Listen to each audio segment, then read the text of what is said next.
Welcome to the Money Podcast from finder.com.au, Australia's most visited comparison site. The Finder Money Podcast is your weekly dose of finance and consumer news, tips and tricks without the boredom. Welcome everybody to the finder.com.au Money Podcast. I'm your host, Mark Turano, home loans publisher, and with me, as always, Liz Barry, senior writer, and Adam Smitty Smith, home loans editor. I'll say hi. Liz didn't say hi. She just kind of sat there and blanked you. But I'll say, hi, Mark. How are you doing? Good, thanks, Adam. I was waiting to see the nickname for this week. For you, Liz? Well, I'm disappointed I didn't get called Smitty. Well, it wouldn't make quite as much sense. I know, but since your last name's not Smith. I guess. Yeah. Barry? Betty? I don't know. What's a... I still want Smitty. Liz Smitty Barry. Thank you. Sounds like the character in a play. So, everyone, how are we? Are we in a money mindset? Yeah, I think I am. Yeah? Liz Yeah, why not? I mean, I was thinking of just being in a bartering mindset, like trading actual commodities for. But no, I'll be in a money mindset. Adam bought a bag of gold and frankincense to trade. Yeah. Is that what that's for? I wondered why you've been carting that around all week. Well, I'm just, always be prepared. Yeah, well, fair enough. It's important. Cool. So this week we have an awesome treat for everyone. We have Chris Brycki from Stockspot. Adam and I had a little chat with him. Yeah, and I want to go into a little moment for us, okay? So last week we talked to you about how unfortunately Liz couldn't join us because of the wet hacking cough. Which hasn't completely disappeared. Not entirely. I'm keeping it at bay. Yeah, she's holding it all in for later in the podcast for a new segment we call the coughing moment. But keen observers would note that Liz somehow magically appeared during the segment in which we interviewed Damien Cooley. This is a little bit of... we got caught in a little bit of Katy Perry chicanery here. Behind the scenes secrets exactly, came out. Exactly. Like you thought it was live. We said it was live. We tweeted out about how, we're going to have Katy Perry live at the desk. And then it turns out that we were at the airport. We were at the airport the whole time. So just moment for us here. You saw behind the veil for a second. And I'm certain you didn't like what you saw.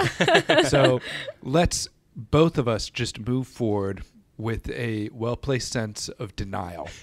Yes. And let's just keep the magic alive. Exactly. The other moment for us. Do it for the kids. Yeah, that's right. Let's keep it, hold it together for the kids. Call it the Santa moment. At least until the kids go off to school. Another moment for us that I'd like to clarify. Last week, we brought you the, I'd call it the business allegory, or the perhaps apocryphal story of Enzo Ferrari and his counterpart Lamborghini, and Ferrari writing the letter to Lamborghini saying that he liked his cars, but the gear shift sucked, and Lamborghini writing back and angrily saying that it was because Ferrari only knew how to drive a tractor. Well, at the time we said, we actually have no idea if any of this is true. We've done some research, and it is true, but it's the exact opposite of what we told you. It was actually Lamborghini who wrote to Ferrari, and Ferrari who was the huge jerk about it. So there you go. We apologize to those two people. To Lamborghini. Yeah. Actually, I didn't say it, so I don't have to apologize at all. Yeah, you weren't even here, Liz. Yeah, I just magically appeared You just magically appeared for Damien Cooley. Just show up for the good parts and then take off. Yeah. Leave Mark and I do the heavy lifting. Yeah. Adam was crying at a point. I know. Can you blame me for getting Ferrari and Lamborghini confused when I had to deal with a condition like that? Adam was just distraught. So traumatized. You know what, Liz? I'm just glad that you're here now. Okay? No worries, guys. Shall we talk about a little news?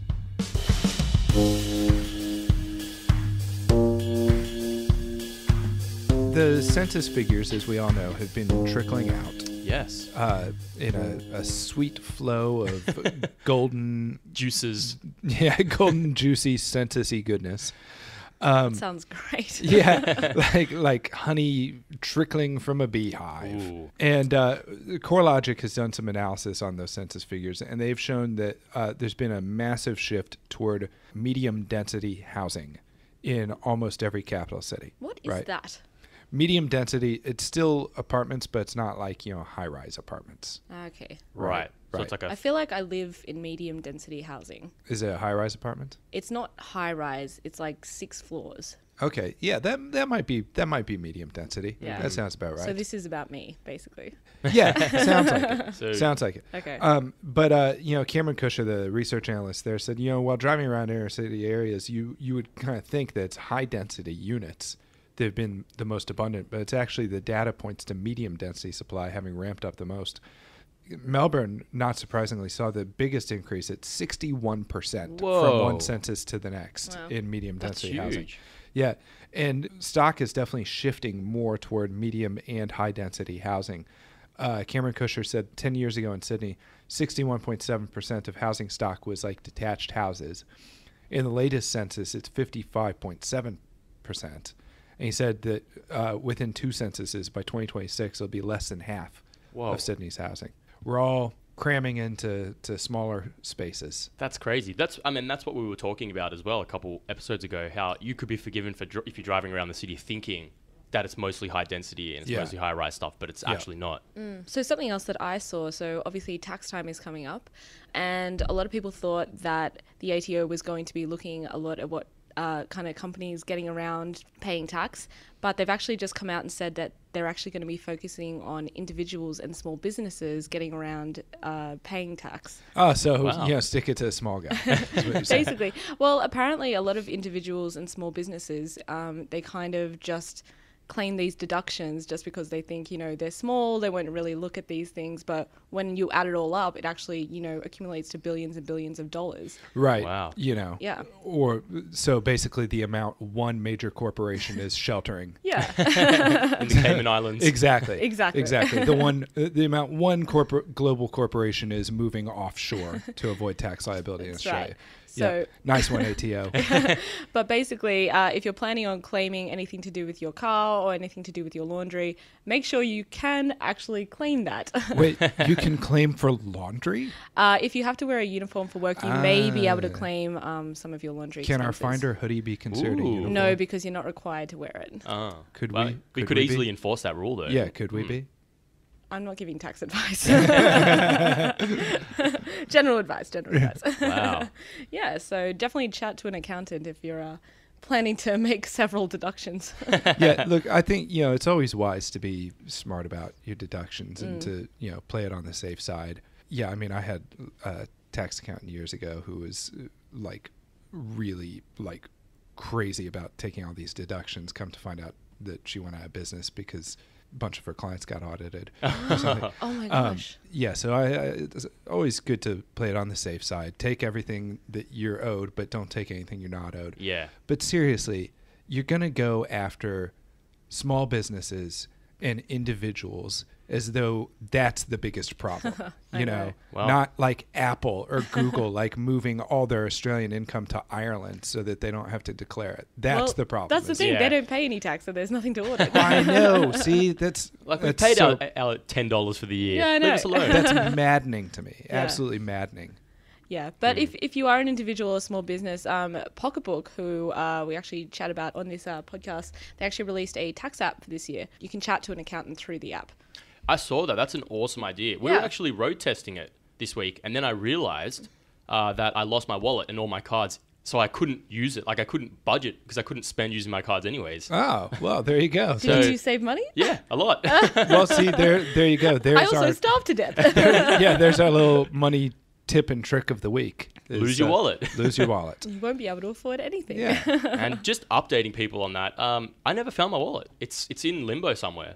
Someone's obviously just, using my identity for something. Has anyone tried your cards? Have you checked? Well, I blocked them basically an hour after I lost them, temporarily blocked them. Okay. And then I just cancelled them after I realized that 2 days later it wasn't coming home. Are you just carrying your cards around all loose now? The stuff that you have you gotten? I put them in a plastic bag. I wrapped them in tissues. Mark, wallets are not expensive. I pinched a really shabby wallet that I'm using. What, from another person? No. Yeah, he found it on the bus.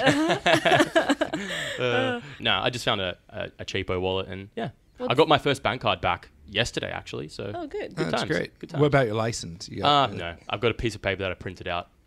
That's like a temporary license. that you printed out? I don't know if that's official. Well, it uses word art. So. Awesome. So property prices are obviously massive news always, and people really want to know what's going to happen over the future.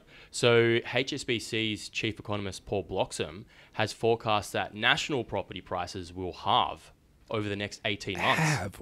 Goodness me. Have. Sorry, property price growth will halve. Oh, okay. Yeah. Whoa. Wow. That's a big distinction. That's Yeah, good. so they forecast that Sydney and Melbourne will taper down into single-digit growth, so under 10%. Okay. It's just going to grow not as... Yeah, exactly. I would prefer to hear that it is going to halve the prices. Yeah. Once again, I though, wish. the double-edged sword with that is that would tank the entire economy, and none of us would have jobs. Don't come at me with your logic. And it's interesting as well that there's always talk of a bubble and, could this be the bubble bursting? And they've sort of specifically mentioned that Sydney and Melbourne is not in a bubble. Melbourne, the apartment market might be a bit oversupplied, but the rest of the market isn't. And also, people might say, it's similar to the US situations. We might see a crash similar to that. But like we've spoken about a few times on this podcast, we don't have as lax lending standards as We We're present in don't the have US. non-recourse loans, Exactly, which yeah. is the big thing. What is a non-recourse loan? A non-recourse loan is basically that if you default on your loan, the lender cannot recoup the money from you. They just take this security asset, right? So it basically means you leave your keys on the kitchen bench on the way out, and you're done with it. So I mean, what it's still what going to happens- massively impact your credit file, Yeah. but the bank has to recoup their losses by selling the house. Yeah. Right. After selling the house, they can't then come and say, hey, you still owe us money. Ah, okay. Yeah. Whereas in Australia, they will sell the house, but any shortfall between the amount they get for the house and the amount you owe, they'll still come after you for that. Oh, wow. Okay. Yeah. So That's interesting. what will actually happen is if you've got a home loan with lender's mortgage insurance, the lender's mortgage insurance will pay the bank because basically they're paying out the policy. But then the lender's mortgage insurer will come after you for the amount that they had to pay the bank. So, yeah. So we have full recourse loans in Okay. Australia. So, Yeah. Okay. yeah. So you're paying that money one way or the other. Oh, good. The banks are protected. Poor little guys. Yeah. Thank goodness the ATO isn't going after them. Also was that Westpac has a popular keyboard extension, and it allowed you to sort of send money to people through chat apps like WhatsApp, WeChat, Facebook Messenger even. Apparently that's actually been banned by Apple. Yeah. Yep. I heard about that. Pretty Heard crazy. about that really nice move that Apple did? Were you affected, Liz? I wasn't affected because I have a Samsung, but Oh, that's right. Android's but- unaffected, yeah. I heard about this and I was just a bit shocked. I mean, I wasn't shocked because Apple has done this sort of thing before, but it's just a bit ridiculous. They can't keep doing these things and just being like, oh, we might want to release something similar, so sorry. It's just kind of pushing things back. They claim to be this really innovative company that, wants to do all these things, but if they keep acting this way, I can't see. It's funny because it's like Apple now is acting like Microsoft did like 10, 15 years ago. Yeah. And Microsoft now is acting like Apple did 10 or 15 years ago. Yeah, but apparently the ACCC is talking to both Apple and Westpac and trying to work out what Interesting. happens. So we'll just have to see what happens. Well, that's what I read, that there wasn't an official reason on why it had been banned, and Westpac had complied with all the security requirements, so it was secure. It wasn't about that. It was about something else. So, yeah, it's Yeah. interesting to know. Yeah, it was strange because, Westpac is a huge bank, but I read the story and they were just like, Westpac was really surprised and shocked, and I've never felt worse for a giant bank. I was like, these poor guys, they put in this really cool feature. Honestly, can you imagine though, like just at the front lines, like not, thinking about the bank as some big institution, but the actual people who really were passionate about that project and poured their heart and soul into making this really cool app, and then you just get it pulled. Exactly, Yeah. and it was But- being used as well. Lots Yeah. of people are It's a really downloaded good and- idea. Oh, it's That's an amazing. awesome idea. Yeah. But hey, as long as the Kardashian game is still in the App Store, Adam then is a we're- massive fan. We're safe. We're safe as long as we still have that. Thanks, Apple.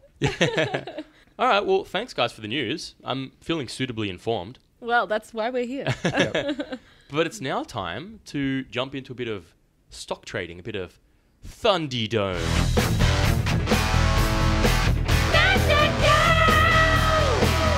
I feel like it doesn't have quite the same heft when you pronounce it that way. I kind of like it. Like it feels like instead of the awesome screaming hair metal soundtrack that we have whenever we say Thunderdome, that when you say it that way, it should have been like polka music. Or like a banjo, like tingling away. Up. Yeah. Say it again. Thunderdome. See, this is what happens when you pronounce it that way. Interesting. Okay, Yeah. interesting. Yeah, that was an interesting experiment. It's like a more folksy experience. Yeah, it's like, on the Simpsons where the Billy the Kid and that comes back to life, and they're like, I said piano. Homer's playing the piano. It's like, you play the cello. Oh, yeah. You'll note that I now say library instead of library, and tomorrow instead of tamari. But this is what happens when you say Thunderdome. I think we should rebrand. I feel like maybe for our next competition. Yes. And for those again who want to hear the tune Thunderdome. Okay, so look, I'll go first because it's never that exciting. I will say I was not bottom of the pile this week in terms of growth. I had 0.02% growth for my portfolio, which put me a little bit up on Al, who actually lost 1% this week. I will say this. I had all those stocks sitting around that I had bought at the very beginning that were kind of like low amounts. They weren't really helping me or hurting me, but they're all significantly down. All of them except one are now in positive territory. Oh, nice. Yeah. So stock rally. Yeah. Well, I guess it just shows the intelligence of actually picking kind of solid stocks, because that's what they were. They were kind of solid growth type stocks that have just happened to be down over the last month, but now they're coming back because their trajectory has always kind of been an upward trajectory. So interesting. Yeah. So maybe you just bought in a down cycle. That's right. Like that. That's right. But now it's coming good. And I think it just really reinforces the strategy behind, making smart picks and just sitting on them and waiting. Yeah. Instead of what I did. Yeah, I was like, that's the complete opposite of your original strategy. It is. And my original strategy, make no mistake, earned me a hell of a lot of money. But it's gratifying to see these things that have been sitting in the red for ages and ages finally come good. Yeah, that green is really nice to see. It is. Yeah. Are you seeing a lot of green, Mark? I'm seeing a fair amount of green. Okay. So I topped the leaderboard this week for returns. Ooh.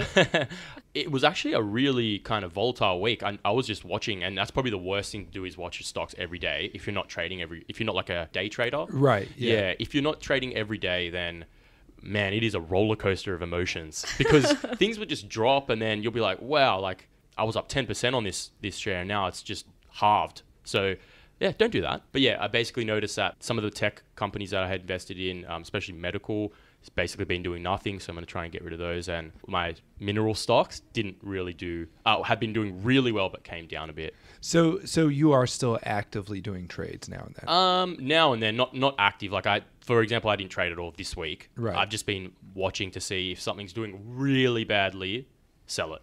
And basically. Liz, I know you hate this with every fiber of your being. So I'm guessing that you haven't done any trades. I've done a couple because, Really? well, basically, so I worked out how to do it, sort of. But so It only took a month and a half. yeah. Actually, how long do we still have? It ends August 21st. Whoa. We're about halfway through. And the ASX stock game actually registration's open next week. Oh, Yeah. wow. The Okay, real- so we'll give it the real fake the game. big leagues. Yeah, the big leagues. Yeah. Anyway, So- sorry, Liz. But yes, so basically, if I noticed one that had been consistently red or down, which I had noticed a couple, I basically went on the ASX website, looked up by industry, so industries that I thought would be kind of fun to invest in. Then I picked names of companies that I liked. And then, so the ASX has like little graphs. So you can, once you go through onto the actual company name, you can pick and see how a stock's been doing over the last 6 months. So if it's just been like going up and up and up and it's kind of peaked, I won't buy it because I don't know how much further it's going to go up. Oh. But if it's kind of going down a little bit and up, I might buy it. I'm just kind of throwing money in and seeing how it's going. That's not a bad strategy. Yeah, It's not I a mean, bad they're strategy. all green right now. Yeah. So, you know. Well, I mean, you don't want to assume just because something's going up that past performance is not necessarily an indicator of future behavior. Yes. That's So, right. there Well, you it's go. definitely not in my strategy. And look, you know how I made my millions by picking things that had gone down and yeah, then that's waiting right. for them to go back up. So, Yeah, but I there you mean, go. some of my company names are really cool, like Catapult Group. Ooh. Oh man! Yeah. I bet they make something really lame and pedestrian. Yeah, like Oh, tabletops. 100%. Like 1300 Smiles, Dragon Tail. Ooh! Right? Wow! I Yeah. like 1,300 smiles. I would like to be able to smile 1,300 times. Yeah, Yeah. or At have once. 1,300 individuals smiling. Yeah. Ooh, Yeah. that'd be nice. I don't really know what they do, but I mean, they're in the green, so. Well, they just own, obviously, 1,300 smiles. Oh yeah, that's Well, probably it. Probably just sell them or rent them. Well, the bad thing is if you check it tomorrow and it's like the company name is 1,297 smiles and 3 scowls, Yeah. then you know it's time to dump that stock Time to because sell. it's on its way Time down. to sell. People are becoming unhappy. But yeah, so my return is currently 3.85%. Whoa. Nice, Liz. Yeah, and I still have $1,000 left. $1,000 Use just it. to treat yourself. Yeah, that's right. I'll Yeah. go buy a handbag or something. Of the people who are actually playing this game, you're in second place. Oh, that's pretty good. You're actually pretty close behind Al. Yeah, Liz has been smashing it. Only need 50 million to catch up to you. Yeah, well, you'll get there. I'm looking forward to restarting, though, in the ASX challenge so that now I won't make any dumb initial purchases, which put me $3,000 behind before we've even started Yeah. the game. Can you though? Because I don't know how I'm going to win if you don't do that initially. I think my strategy for that is going to be to liquidate all of my shares and use the cash to buy lottery tickets. Hopefully pretty they have a bulletproof. lottery ticket plug-in. I into would the game. imagine. I mean, that if it's going to be realistic, then they should have that. Do you want to invest or gamble? Gamble. please. Well, obviously, that's what I've been doing throughout this entire Thunderdome. Might I suggest, though, for the next version of Fundydome, that Liz renames the team to Liz and Papa Barry? And can I also request that if we're going to change its name to something so ridiculous, that we at least say it like this? Thunderdome. Yes. Fundydome. I can't do it. Look, I'm not even going to embarrass myself and try. Well, that's it for this week's Fundydome. It's now time for a bit of funny money.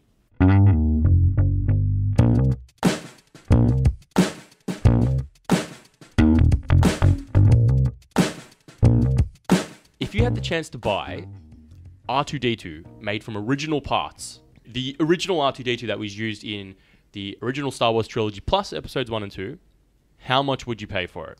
What, like $100? I know it'd be worth more than that, but I just have little interest in it. $100? Whoa. Okay. $3 million. Okay. Adam shot it. Adam went on the extreme end. It has recently sold for $2.76 million US. Well, there I we knew go. it'd be pretty pricey. Star Wars fans and their memorabilia are like crazy. Like I knew it'd be up there, but that is still pretty. That's expensive. Yeah. Aluminium, steel, and fiberglass. That's what it was made out of. Just standard materials. And no one knows who the buyer is yet. But it's the real R2-D2, Yeah. isn't it? Or a real R2-D2. But there's room for someone to sit in there, right? Yeah, so Kenny Baker actually played R2-D2. Is it like full of like Him? or like his old cigarette butts and stuff in Yeah. there, like crushed up beer cans? I from wonder. him just sitting in there like, oh God, it's hot in here. Why is this in the desert? Literally, it'd be full of his sweat. Honestly, it's like they basically just put me in a metal coffin Pan. and put me in the middle of the desert. Like, what's that Simpsons episode where they're in the nostalgia shop and then it swings open the It's a skeleton? skeleton. Yeah. Poor Kenny Baker. Well, yeah. That's how much it sold for. I reckon that's crazy considering, it is just a shell. It's not like it's an actual working droid. I mean, It's like it's going to do anything.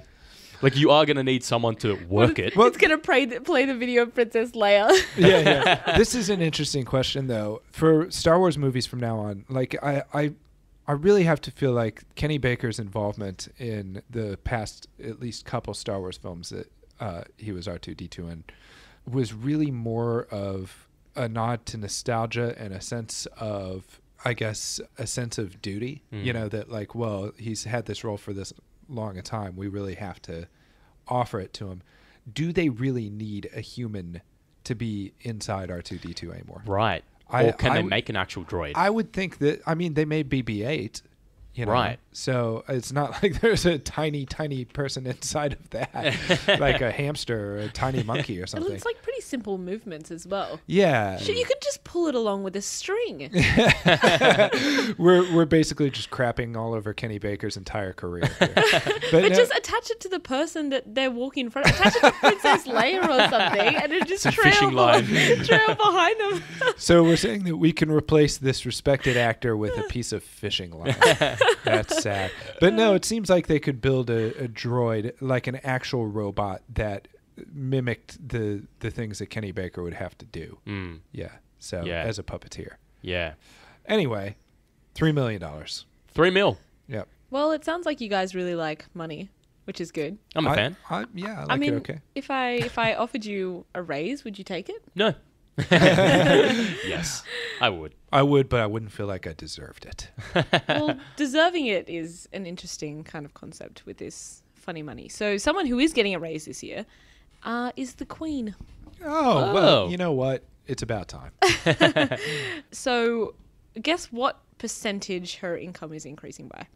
Well, I'd hope it would just increase by the average CPI one would inflation. hope that it would just go up by inflation. Yeah. So. No, it's doubling or nearly doubling. Oh my goodness. What is the justification for that? It's a result of an increase in taxpayer funds because she needs to renovate the Buckingham Palace. It's falling apart. All those solid apparently- gold This old toilets. place is Apparently, falling if you apart. apparently it is. If you think about how old it is, That is true. it probably needs extensive renovations. But yeah, so it's nearly doubling. To what? Do you guys want to guess how much she earns? How much does the Queen make? I would bet that it's at least in the hundreds of millions, if not in the billions.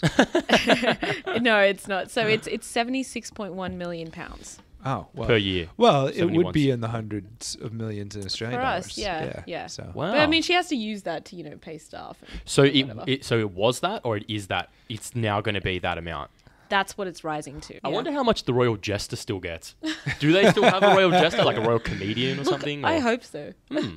A question, I suppose, if anyone knows anything about that, let us Yeah. know. Shall we get Chris in to have a little bit of a chat?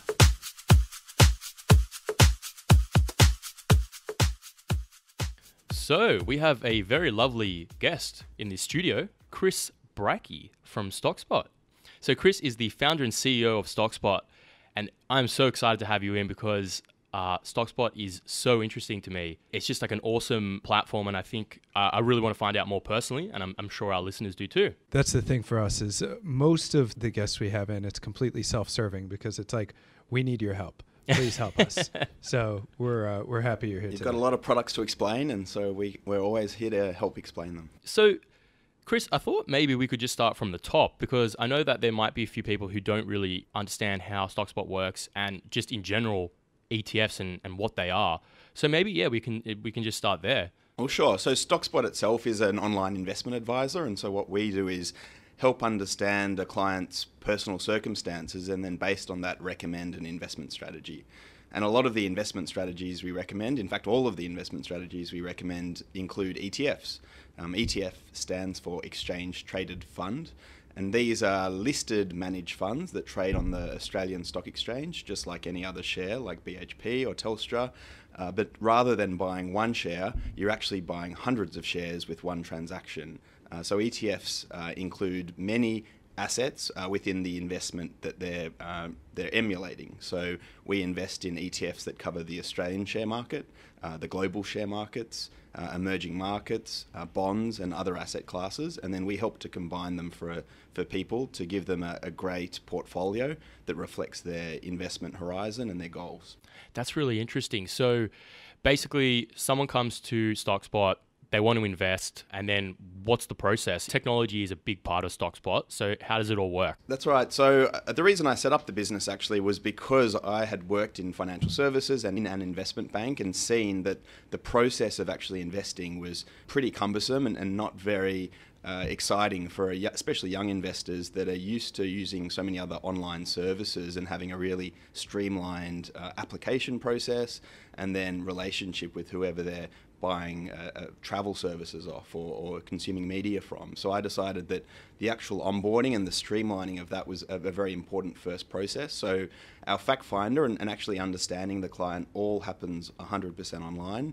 We don't meet with our clients, so we're quite different to a traditional financial advisor where you'd sit with someone probably wearing a suit in a stuffy little room. They'd bring up a whiteboard and show you what they were going to do. We do all of that online for our clients so they can do it in their own time. And then all of the portfolio management happens digitally as well, so clients can see how their investments are tracking every day online. And they don't need to meet with us. They're welcome to call if they need, but a lot of clients are happy just to watch from the comfort of their own homes. So if I'm thinking about investing in shares, particularly investing in ETFs, and we've asked this before, at what point do you think that I actually need to kind of get some advice and get myself invested? Like, if I've got $1,000 sitting in my savings account, if I've got $5,000, like at what point do I need to get serious and say, okay, well, I need to do something with this money, get some advice and make this money work for me a bit better? For us, we have a few rule of thumbs that we use to determine whether investing is suitable, because it isn't suitable for everyone. One of those that we use is that, first of all, you should pay off any high interest debt, because typically investing in a growth portfolio isn't going to give you a higher return than the interest rates on a credit card, for instance. Right. So if you have a credit card or a personal loan that's charging 10 or 15 or 20% per year, it makes a lot more sense to actually pay that off rather than invest, because if you invest, the interest that you're accumulating is going to be higher than the returns. Right, yeah. Right, yeah. So first of all, pay off your debt. And the second step is make sure that you've got a bit of a savings buffer, we call it. We use a guesstimate of about 6 months worth of your expenses that you should have in a cash account or in a short-term savings account, so you can access that if something happens in your life, like you get sick, you need to leave work, you have an accident. You don't want to be tapping into your investments for those sort of short-term expenses, because markets can be going up and down in the short term and you don't want to have to leave to cover short-term expenses. So once you've paid off your debt and you have a bit of a savings buffer to cover any short-term expenses, that's when you can start to look at investing, regardless of whether you have $1,000 or $5,000 or 10 or more than that. That's interesting advice about having the savings buffer in place, because I think, a lot of times you can look at money that's sitting in like a term deposit or a cash account as just not really doing much. But it's interesting. Well, actually, it's sitting there kind of covering you, protecting you. Exactly. Yeah, exactly. Yeah, there's a reason for it. And so there are other investment products out there that actually don't provide advice. And that's sort of one of the things that differentiates us, is we actually have to understand our clients and provide advice. And we actually turn a lot of people away and say, look, right now in your life, investing isn't right for you. Come back when you've got this and this in order. And then that's when you should start to look at investing, because it's a pretty poor experience for someone if they start to invest and they lose money in their first experience because they've needed to take out money in the short term because they've been using an investment account as a savings account, which isn't really appropriate.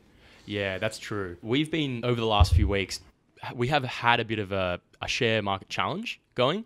Adam's done quite well. He's sitting on like $5 million. We started with $50,000.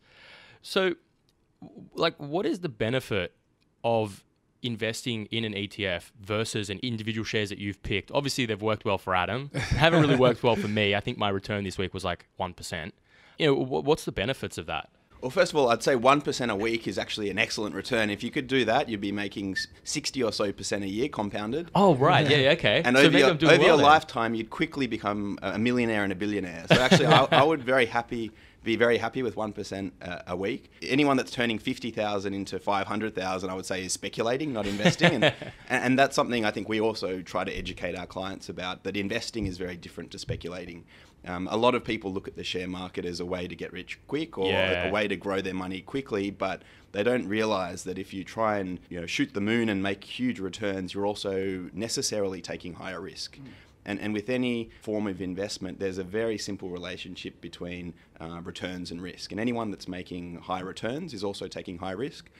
I'd give the analogy of driving to work, and you could go to drive to work and speed at 150 kilometers an hour, and you could make it one day, and you could be really excited, and then think, okay, well, I should be doing this every day because I've managed to get here quicker, and I've been successful taking higher risk. But if you keep on doing that every day, sure enough, over time you're going to have a crash and kill yourself. And it's the same with speculating. Is you can take a lot of risk and you can be successful once or twice. The problem is that gives you overconfidence bias. You start to think it's actually your skill that's got you to work safely. That explains a lot. And not in most cases luck, which it is. And then you're likely to keep on doing it until you crash your car or you blow up your portfolio. So what you're saying is Adam will lose his money very shortly. I am 100% aware that everything I have done has been absolute dumb, blind luck because I don't know what the hell I'm doing. The best thing you can do as a speculator is after a series of successes is actually take money off the table. Yeah, which is in our little stock game. Of my $5 million, like 4.8 of it is sitting in cash right now. So that's a sensible strategy. Nice buffer. That'll do. How much of a difference is there between that kind of speculation and just gambling? There's really not a lot of difference, and that's a pretty important point to make. So if you invest in the share market for one day, your chance of making a profit is actually very close to 50-50. If you invest for 1 week, it's something like 48.5, 52.5. So it's still like flipping a coin, and it's not until you invest for about 3 years that you actually have a 90% chance of making a positive return. Wow. So anything shorter than a few years, and this is why we recommend for our clients to at least be looking at investing over a 3+ year period. Anything before that, you're actually not giving yourself a great shot of actually being successful. And any sort of investing over a week or 2 weeks is very, very similar to gambling. Wow. So we're basically all gamblers in our little challenge. Yes. But we knew this going into and the problem with non-professionals gambling in that way is that there's plenty of professional gamblers in the share market that are a lot more sophisticated and have access to information more quickly, access to markets more quickly, and over the long run, those hedge fund managers and those short-term high-frequency traders will probably be the ones taking money off you. Like at a poker table, if you were a beginner, it would be the poker sharks most likely taking money off you. Right. You might get lucky on a hand or two, but absolutely, you could win a tournament, but over the long run, you're probably not going to win out. Matt Damon will win. Right. So when it comes to Stockspot, because I've personally been very interested in it, how do you decide whether or not investing in Stockspots for you as opposed to directly with, ETFs and just buying them through a broker or something like that? Well, it's a good question. So ETFs are a fantastic product, and there's a few ways you can access them. You can obviously buy them directly if you want, and you can do that through an online broker or a traditional broker, or you can use an automated service to invest in them for you.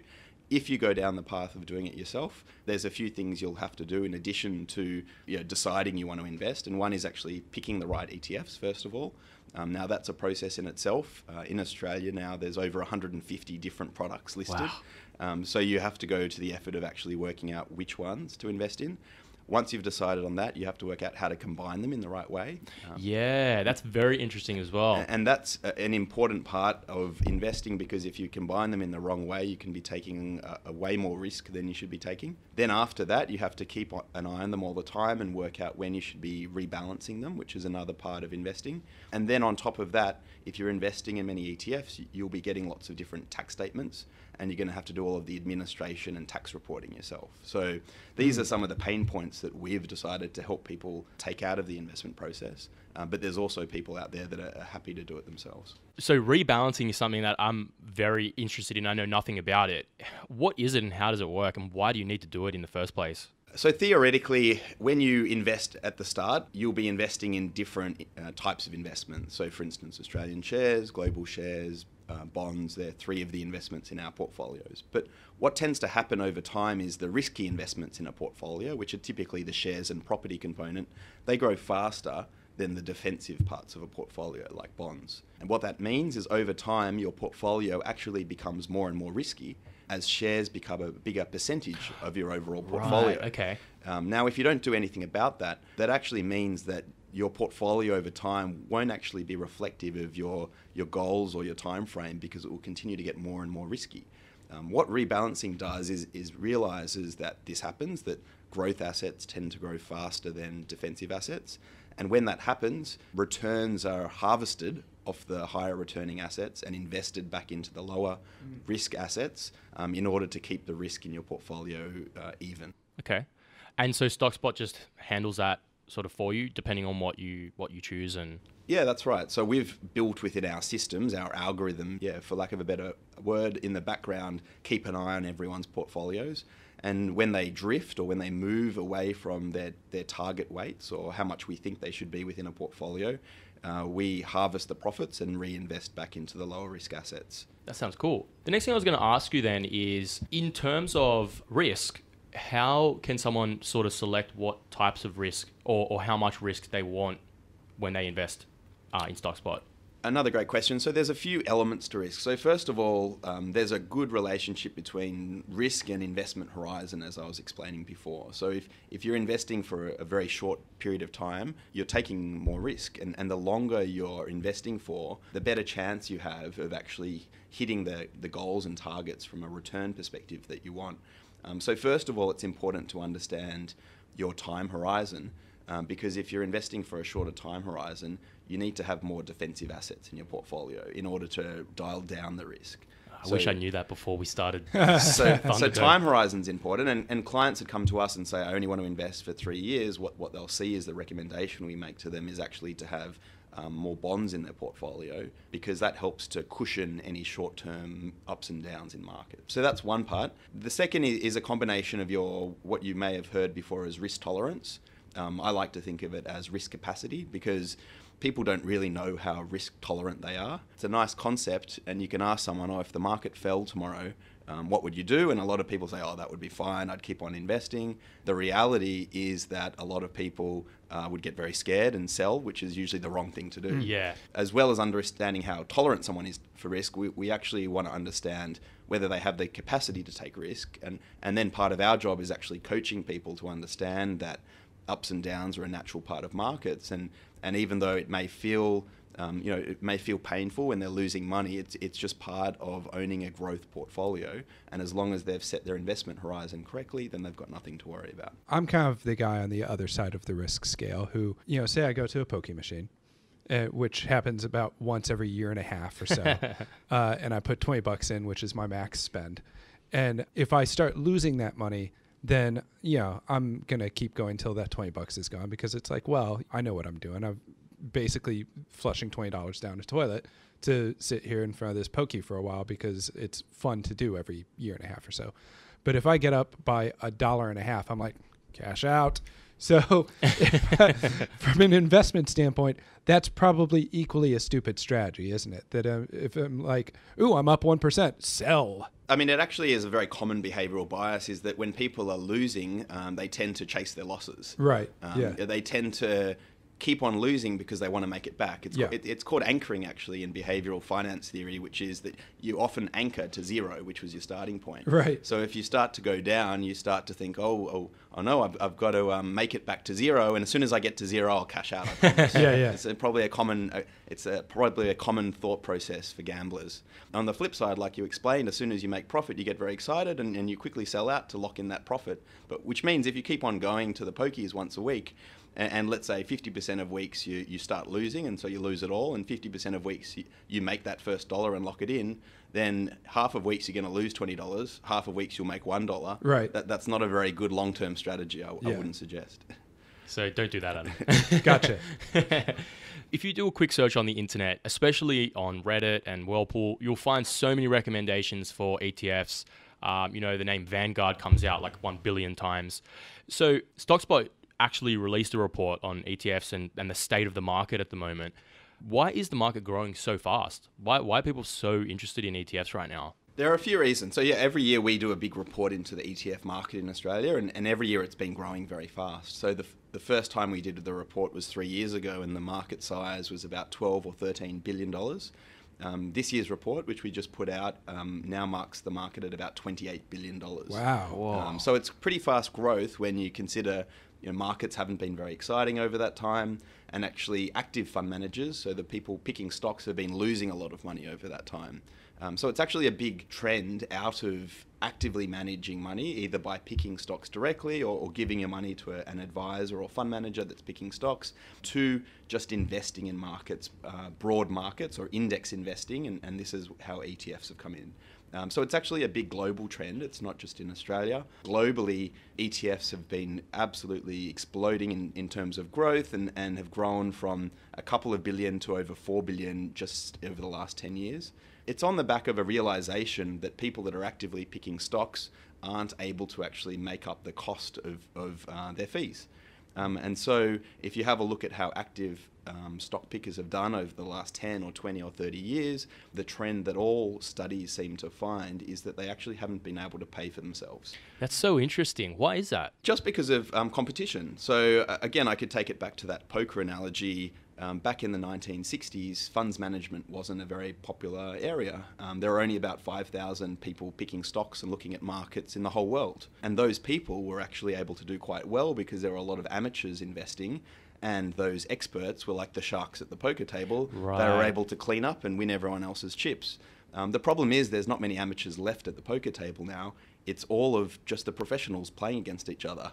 It no longer becomes a question of their absolute skill, and fund managers are absolutely very skillful. These people are doing MBAs and studying finance and writing theses.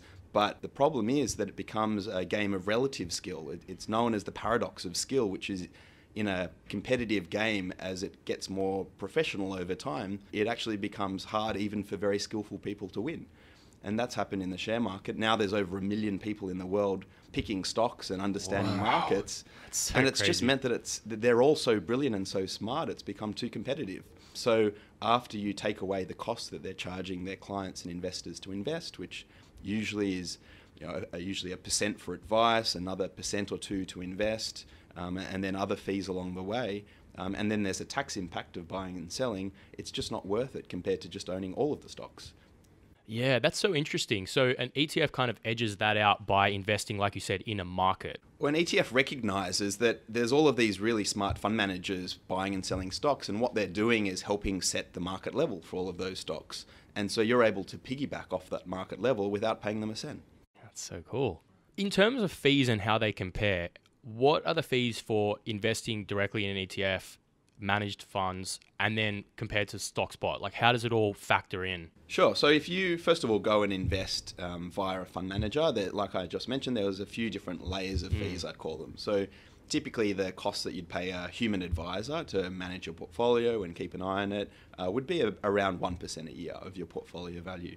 Then your advisor will usually put you on some sort of platform. So that might be some sort of stockbroking platform or some sort of funds management platform. They typically charge somewhere between 0.25% and 0.5% a year. So that's another cost. And then on that platform, they'll put you into some sort of managed fund products. Then those products will cost another 1.5% or 2% a year. So your all-in cost may be something like 2.5% to 3.5% per year. Okay. Now that might not sound a lot to listeners, but actually, if you're investing and paying even 2% a year in fees and earning a return of about 8%, which is similar to a stock market return, then about 45% of your portfolio value will be paid in fees over 30 years. So 45% of what you could have had actually goes away to the fund manager. And this is why funds management has grown and been such a successful industry, is because all of the returns are going to the guys managing the money, not to the investors. So it's like being taxed before you actually get taxed, which you will be. That's right. And there's a famous book that was even written way before its time, I believe in the 1920s, called Where Are All the Customers' Yachts? Which is this realization that all of the people working in the funds management industry were making millions, but the customers didn't seem to be making the millions as well. That's if you go through the traditional route. And it was one of the reasons I set up Stockspot, was that I realized, having come from a bank that was doing this, that most of the returns weren't ending up in the pockets of investors. They were being paid into the banks and to the fund managers, and that's why 10% of our workforce in Australia works in financial services. Yeah. It's an extremely lucrative industry. So buying then the ETFs themselves, and if you manage that whole process yourself, the cost of ETFs compared to managed funds is, on average, I'd say about 0.25% per year. So that's a lot less. That's, 15% of the cost of of going through a traditional fund manager. But then you have the additional cost of brokerage every time you want to trade or rebalance the portfolio or buy other ETFs, which can add up. So it's not very viable, especially for smaller investors. Our service, so we invest in the ETFs, which charge about 0.25%, and then we add a fee for doing all of the ETF selection, the rebalancing, the portfolio building, and all of the tax statements and reporting. We add a fee of about 0.5% to 0.75%. So the all-in cost is somewhere like 0.75% to 1% a year. And obviously that depends on how much you're investing and all those other sort of factors. And yeah, that's right. So as you invest more, we're able to pass on lower fees because our costs get lower as well. That's awesome. Another thing I wanted to ask you was, in your report, it was found that like 37 out of 155 passive funds received no stars or 1-star ratings. So how do products like this still exist if they earn such a low rating? And first of all, I'd say our ratings criteria was a pretty harsh criteria. So often when you see products rated in the financial space, particularly managed funds, they all seem to get 4 and 5 stars. For some reason. It's usually because the people rating the financial products and there are plenty of specific managed fund ratings businesses out there. They get paid to actually do the ratings process. Right. So there's a big disincentive for them to give poor ratings because then those funds won't come to them for ratings again. Now, we don't get paid by any of the fund managers, and we actually set a more mechanical way of working out how many spots or similar to stars we gave each ETF. But we set a pretty high bar to get each of those spots. So you had to be over a certain size, you had to have a certain amount of trading happen or liquidity each day, you had to have under a certain amount in fees. And we set them very high because we wanted to really find out the best of the best. So those that didn't get a high rating, that got 0 or 1, actually can be great products still. And a lot of them will still beat equivalent actively managed funds. But compared to some of these brilliant ETFs, they didn't quite stack up. in the past, you've actually written about some really interesting topics, and one of those was the need for a royal commission into banking misconduct.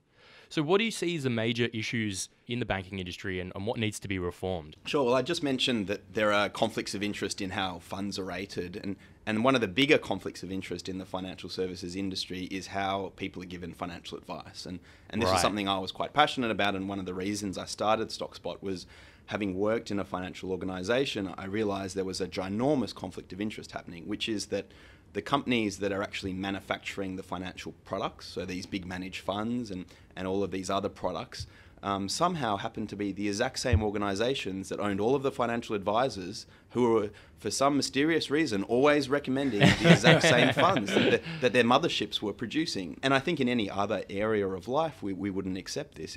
If we went to see our doctor and the doctor was employed by the drug manufacturing company and they were only able to actually recommend the drugs that were made by the drug manufacturer, we'd be outraged. And it definitely wouldn't be acting in the patient's best interest if that was happening. But over the last 20 or 30 years in Australia, what's happened is the big four banks and a few other large financial businesses have slowly bought all of the funds and products businesses and slowly bought all of the advice businesses. And this, in sort of jargon, is known as vertical integration. And they basically own the whole distribution process now. And so the advice a lot of people are getting isn't necessarily the right advice. We do a report every year called the Fat Cat Funds Report, where we look at all of the different funds out there, all of the managed funds and super funds, and work out how they're performing after fees are paid. And what we find is that for some reason, so many people are being advised into these very high-cost bank-owned funds, even though they consistently underperform and consistently do terribly. Now, I can't see any other reason that this would be happening apart from the fact that these banks are providing the advice and also creating these very terrible high-cost products. So what about like the future financial advice legislation that came in a few years ago to try and, I guess, take some of the bias out of the financial advice industry? Where did that kind of not go far enough to addressing these things? It's had some impact. They introduced what's called best interest duty, which is that advisors have to, hand on heart, say what I'm recommending to you is in your best interest. Now, to me, it's phenomenal that this didn't already exist. In the past, it wasn't best interest duty. It was just that the product was suitable. So there could be lots and lots of better products out there, but as long as the product kind of did Oh, the wow. job, And it was fine. So I think the best interest duty has stepped up the game, and it's made it a lot more difficult for the bank advisors to recommend their own products because in many regards, they're not the best products out there. The issue is that advisors typically have what's called an approved product list, and that's usually determined by their employer. And these are the set of products they're allowed to recommend from.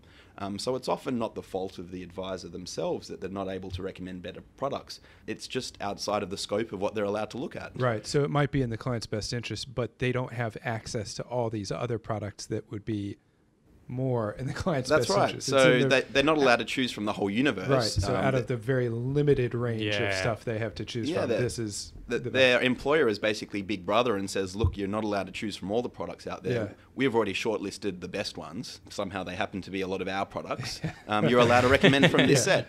It's made it very difficult, but what we've seen, which is positive, is a lot of advisors who do actually want to do the right thing and recommend the best products leave a lot of these aligned businesses and set up independent financial advice firms or leave to go to them where they have a bit more of an open scope to what they can recommend. And we're seeing a lot. We've just set up recently what we call the Stockspot Partners Program, which is a way for advisors and accountants to actually recommend Stockspot as an option, which they definitely wouldn't have been able to do within a bank. But now that they can do it, especially for some of their smaller clients or clients that they don't want to be providing ongoing investment services to, this is now a service that they can recommend. So it's definitely moving in the right direction, but the nature of that 75% of all advisors are still employed essentially by the banks, it makes it a very slow process. When they're doing this, do they at the very least have to disclose to their clients that, hey, I'm recommending from a very limited pool? Unfortunately, not really. So it's not even very clear, and it's been done intentionally, not even very clear who a lot of financial planning practices are owned by. One of the majors has done a great job of buying hundreds and hundreds of financial planning practices, but very cleverly not rebranded any to the mothership's name. Right. They've left them as their local financial planning practice names, because they realise that that's where the trust is. And if people realised, I think that these practices are actually owned by a bank, they'd be a little bit more cynical about the advice they were receiving. I wanted to shift the conversation, so I only have a couple of questions left because we're going to run out of time here. I just wanted to ask, so in the past you've been quite vocal about investing in tech, especially from a super point of view. What should Australians be wary about when it comes to investing their superannuation in technology and other kind of less traditional fields? So it's not a concern about technology per se. So even within all of our portfolios and the strategies we recommend, a segment of the portfolio is technology. That's just a part of the market, and there are some great technology businesses out there. The concern I have is where people are being tempted to buy into what I would call financial junk food. When you invest, you've got a lot of choices, and you can choose to invest in something that kind of looks flashy. It's like going to a supermarket. You can go into the health food aisle or the fruit and veg aisle and buy something that's actually going to help your health. But they're typically not the ones that do a lot of advertising and have the flashy TV ads. It's usually the junk food, and that's what the big temptation is, to buy junk food. And it's the same with financial services. It's always tempting to buy something that's the sort of sexy product, the latest product out there. And to become a sexy product, there's a pretty typical formula. You find something that's done very well recently. Technology is a sector that's done very well over the last 5 years. And because of people's biases, they tend to think things that have done well in the past are going to continue to do well in the future. Right. There are businesses out there that have tapped into this weakness in people to think that things that have done well in the past are going to continue to do well. And that is a pretty dangerous thing to be investing in, because typically things that have done well actually usually don't do so well in the future. Yeah, okay. But then also the other problem with products out there is that if the fees are so high that it's going to erode a lot of your returns, then this is another type of financial junk food. So, from our sort of principal point of view, we understand that people are always tempted to buy sexy products, but they're usually the most dangerous products out there, and it happens in every market cycle. Right. And any product that is touting itself as investing in the sort of latest fad or or the sector, sector that's popular at the moment and has high fees and no real track record and somehow wasn't even in that sector when it was doing well in the past. Yeah. To me, that raises a lot of red flags. Right. So not the time to be sinking all my money into fidget spinners. Fidget spinners, possibly you're a year or two too late. Gotcha. Okay. I think you should do it, Adam. I mean, I was going to put it all in pumpkins. Does Finder have a October. fidget spinner comparison section yet? Yeah, we We probably to do will. that. Now I have a couple dumb questions. So number one, robo advice. Is there a chance in the future it becomes sentient, turns against us, takes all our money, and destroys humanity? I hope not. No, I think, there's a bit of a misconception about what robo-advice is and that there's some sort of robots in the background making the investment decisions. If only. That would make my life a lot easier, but the reality is that there's actually people managing the robots, managing the processes in the background. And the robo part of robo-advice is all it means is automating processes that would have been done by humans in the past. So, just like Amazon has automated its big, delivery factories and distribution centers, we're doing that in financial services. We've removed paperwork, the need to, sign paper forms, the need for someone to be watching thousands of portfolios individually to rebalance them. These are all things that can be very easily automated, and that's the robo part of robo-advice. So it's not that there's some sort of artificial intelligence robot sitting there deciding when markets are high or low. The investment process has been created by humans. It's just made more efficient by automation.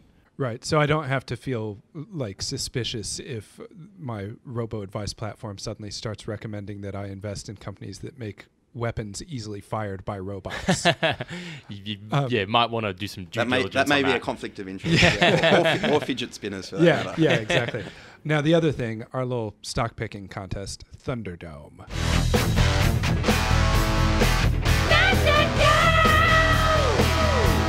Just for a little bit of background, whenever we say Thunderdome, we have an awesome 80s hair metal theme song that will play. I have a strong conviction that my strategy is foolhardy and would not work in real life, and that I have fallen over ass backwards into luck that just 100% would not work in the real world. But I want someone to explain to me why, right? So... Well, do you want to explain your strategy first? Okay, so this has been my strategy. We started with $50,000. And from the second week, I decided I'm going to look at the ASX 200. We're limited to the ASX 200 as one of our contest rules. I would look at stocks that had gone up significantly year to date. And then I would look among those, which of them fell in value yesterday. And then before the market opened, I would buy all of those. And without fail, they would all open about 10% higher than they closed. I would sell those and buy a new round and repeat and repeat and repeat to the point that I was going and I hit the maximum number of trades allowed for the contest. So now I can't do anything anymore. But in one day, I went from $1.5 to $4 million in the space of 20 minutes, just pumping these things and then dumping them. Now, I feel very strongly that I am living in a fantasy world, that this would never, ever work.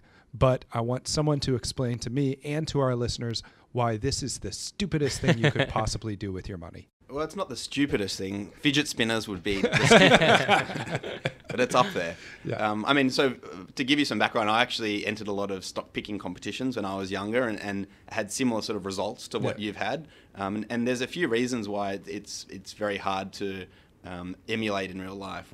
One of them comes down to your own behavioral biases. Now, you've already explained that when you go and gamble, you're someone that takes the wins very quickly and lets the losses roll. And yet somehow on your investment strategy, you're doing the opposite. You're letting your wins accumulate.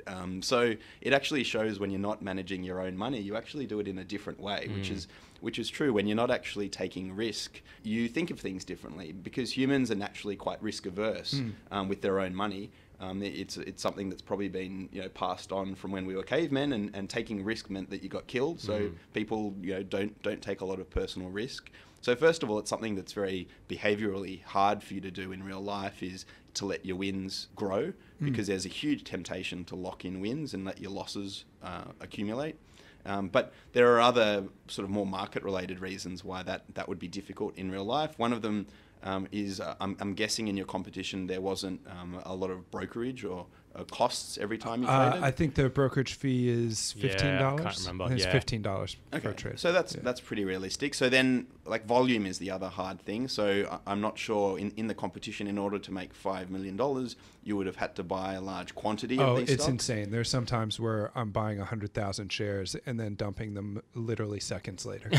And so in the real market, because of the buys and sells are on different side of the market, you may have been in the game actually taking advantage of the fact that you could sell at what wasn't really the sell price and buy at what wasn't really the buy price. So you were crossing spreads that didn't really exist. And that may be another dynamic that you'd find hard to actually discover in real life. Yeah. But I think your strategy that's been the smartest so far is locking in the 500,000 at 498,000 and sitting there and waiting for everyone. Yeah. He will sit definitely there win. and hold on to it. Yep. Because that's the thing. It's like I cannot make any more trades. I'm not allowed to. So that's been decided for you. It's been decided for me. I was, and it was this day when I was really excited because like I said, I'd gone from 1.5 to 4 million the day before, and I started that day. I'm like, today I'm hitting 10. I'm going to hit $10 million today. And I made like 2 or 3 trades. I got up to 5 million. And then it was like, you've made the maximum allowable number of trades for this competition. Damn it. But fortunately, I had just gone through a round of selling and was about to start another round of buying. And so now I've got like 4.8 sitting in cash. Wow. And just a tiny amount that's actually still open positions. So it might be a good strategy for you to take to the poker machines, actually, is just hit the button 10 times, and wherever you are after those 10 clicks, walk home. Walk home. That's cash done. out. I have one last question for you, because we've run out of time, unfortunately, which is, what does the future hold for Stockspot? What can we expect to see? Are there any new things new features or anything like that? One area I think that's going to really impact financial services very broadly, but specifically our area is the use of data. So there's some laws changing in Australia quite soon around making it more easy for consumers to share data with people that they trust in order to help give them better insights. Right, like open APIs. Open APIs. It's around open data, basically. I mean, it's a great thing for Finder because you guys will be able to help people make better decisions. But equally, the more data we can access from our clients, whether it's from other financial institutions they use or other personal data, will actually help us drive better insights around their investing. So if we can see that a client is always getting nervous when markets fall, we can be there to hold their hand and guide them through that. Much better than a human advisor that never sees their clients or is very separated and can't see how often they're logging in or what they're doing when they're logging in. So we're already collecting a lot of information about how our clients interact with their investments. And the more data that we have, I think that will lead to a huge level of personalization from the advice and the guidance and coaching perspective for us. And I think that's something that will become apparent across lots of different financial verticals, is that data will help personalize and make services be a lot more customizable. So that's something we're working on. And the other I alluded to earlier is we're seeing a lot of advisors and accountants that are now interested in recommending services, especially as advisors are now becoming more independent and then accountants don't really want to be providing advice. So the first wave of robo-advice and digital investing was very much direct to customers. But I think a lot of what we'll see over the next couple of years is other traditional professionals using services like ours for their clients and then being part of that process. So, an accountant can integrate, for instance, all our Stockspot data with their accounting software and make their life more efficient and streamlined. And they can help guide the client as to their tax structure and other tax aspects of their investing. So we're going to be probably working with a lot more professionals who are already servicing clients to help their lives and to give the client a better experience. That's awesome. Excellent. Exciting. Well, thank you so much for being with us, Chris. It's been amazing. I've learned so much, especially the biggest thing was learning Adam's strategy and the riskiness and failures to expect. So last week, we said that we were going to try something a bit different this week. We were going to road test apps and money tips and money tricks that people have sent in. We got a bunch of tips and tricks, so we'll have to select a new one for this week. But Adam and I road tested Pocketbook this week to see what we could learn, what we could improve. Obviously, as I mentioned before, I lost my wallet, so I just used it for the analysis point of view. It's really useful if you don't know what you spend your money on. What was the most surprising thing that you found? I'm a pig. I spend so much money on food. I could have told you that, Mark. I literally could have told you that. But not even just grocery food, which is obviously groceries are a really high bill as well. But entertainment for me, like entertainment food, because that's the only thing I really spend money on. That was the highest by far. Yeah. Yeah, I'm the same way. And for me, it wasn't entertainment food, it was groceries. Right. Groceries were the absolute most extravagant expense. And I say extravagant because it's not smart grocery shopping. You know what I mean? It's not like, you do a big shop and get everything you need. You do like a dozen little shops. Yeah. Right. And every time you're spending like twice the money you would if you did one big shop. Yeah, I do like that. easily twice the money. Yeah. I think that was a big surprise for me. One thing I would say, if you're looking to kind of form a budget, like a really good budget off of the back of Pocketbook, which I think you can do after using it for a while, I think that you 100% could build a really good workable budget.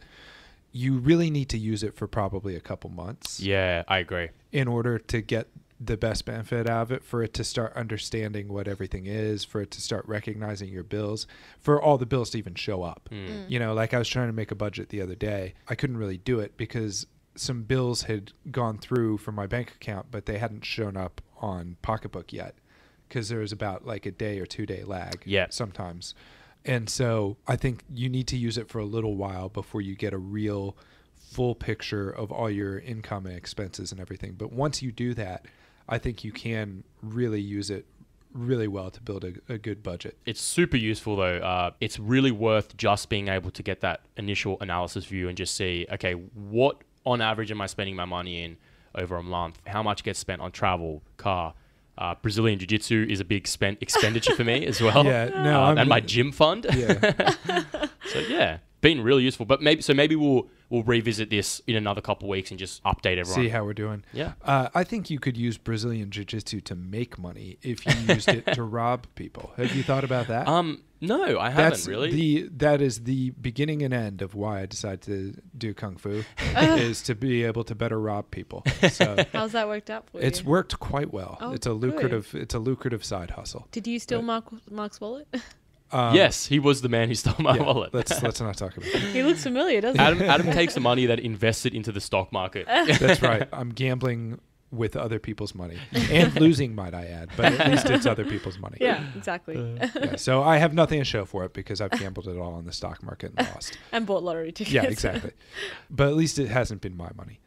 But at any rate, if you haven't signed up for it, sign up for it. It's a really clever tool. And if you give it a couple months and actually also do some due diligence and go in there and the uncategorized things, tell it what it is. Yes. Yeah, because you've got to do that. Like over time, I'm sure that it becomes smarter and smarter and it will analyze those things. But if you really want to get the best benefit, you have to be a bit proactive. And some of those weird little expenses, go in there and tell it what it is. Yeah, and sometimes you might have to create like a new category for an expense, which is, I think, again, it's really useful because you can't just be putting in like a specific thing that you do into another category just because it's the closest fit. Exactly. Just make a new category. Yeah, just make a new category. Yeah. So that's our road test. That's our road test. And yeah, we'll revisit. But this week, we have to do a new road test. Okay, so Liz, Yes. your challenge for this week, if you choose to accept it. Yes. So you are a fan of purchasing coffee outside of the office? Yes, I get Gone for a stroll? about one a day. Okay, perfect. Perfect. This tip is a pretty standard one, but they always tell you to do it, which is bring your coffee in from home, put it in a thermos, something like that. So, Adam, are we going to allow Liz to potentially just make coffee in the office, or does Liz need to bring it from home? I think I would rather you bring it from home. This is going to be funny because I actually have a coffee machine at home, but I don't know how to use it. Oh, Well, this makes it even better. perfect. Yeah, okay, cool. So basically I need to learn how to use the coffee machine and I need to get up slightly earlier to make my coffee. Yes, put the coffee in some kind of thermos, bring it in. Okay, I have a keep cup. So Oh, beautiful. Will the keep cup keep it warm for several hours till you get in? Well, it doesn't take me like 8 hours to get to work. While you walk to work from 12 a.m. Yeah, that's by the time I get home, I have to leave again. So. Okay, so Liz, you'll test that out. Yeah. You'll let us know. Adam and I will Cool. continue to test Pocketbook. If anyone has any cool money tips or apps or advice, send them through to aupodcast@finder.com or leave them on our Facebook page. As always, please leave us a review if you enjoy the show. We always love reading them. And thank you, everyone, for listening. Thank you for talking, Mark. Oh, you're welcome. And we'll catch you again next week. See you on the flip side. Have a good one. Thanks for listening to the finder.com.au Money Podcast. Head over to www.finder.com.au/podcast to find the show notes for this episode and more great episodes. The Finder Podcast is intended to provide you with tips, tools and strategies that will help you make better decisions. Although we're licensed and authorised, we don't provide financial advice, so please consider your own situation or get advice before making any decisions based on anything in our podcast. Visit finder.com.au to learn more about how we're regulated, to compare your options, or to access our terms and conditions.